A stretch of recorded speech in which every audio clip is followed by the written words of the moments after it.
Sir, ആ novelist രാജഗോപാലിന്റെ missing കേസുമായി ബന്ധപ്പെട്ട് നമ്മൾ അന്വേഷിച്ച ഒരു ജേർണലിസ്റ്റ് ടീനയില്ലേ, പുള്ളിക്കാരി മിസ്സിംഗ് ആണെന്ന് പറഞ്ഞ് ഭർത്താവ് റോയ് വന്നിട്ടുണ്ട്. മിസ്സിംഗ്? അതെ. നമ്മുടെ ലൈഫിൽ വളരെ ഇമ്പോർട്ടൻ്റ് ആയിട്ട് വരാൻ പോകുന്ന ഒരാളെ നമ്മൾ ഇതിനു മുമ്പ് സ്വപ്നം കണ്ടിട്ടുണ്ടാവും.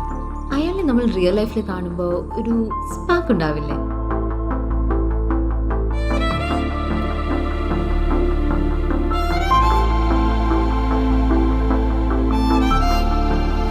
ഇത്ര റൊമാൻറ്റിക് ആയ ഒരാളെ എന്തിനാ ഭാര്യ വിട്ടുപോയതെന്ന് എനിക്ക് മനസ്സിലാവുന്നില്ല.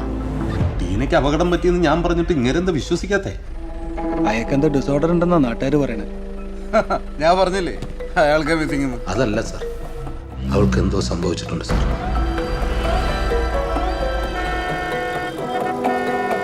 I know them personally for many years. അവരുടെ ഇമോഷണൽ ബോണ്ട് ആർക്കും ഗസ് ചെയ്യാൻ പറ്റാത്ത ലെവലാണ്.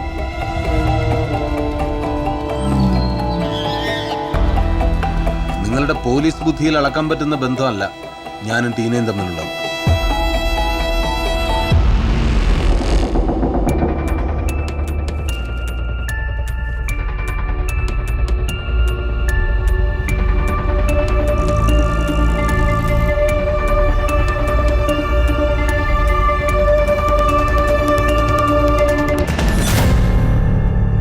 രാജഗോപാലിന്റെ പുറകെ ടീന പോയത് അതെങ്ങനെ നിങ്ങൾക്കറിയാം?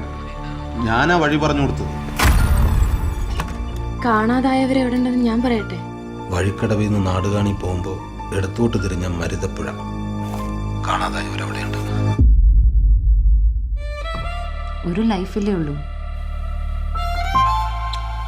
അതെല്ലാവരെയും പോലെ നോർമലായിട്ട് ജീവിച്ചിട്ട് എന്ത് കിട്ടാനാ?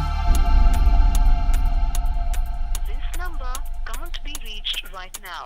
Please try later.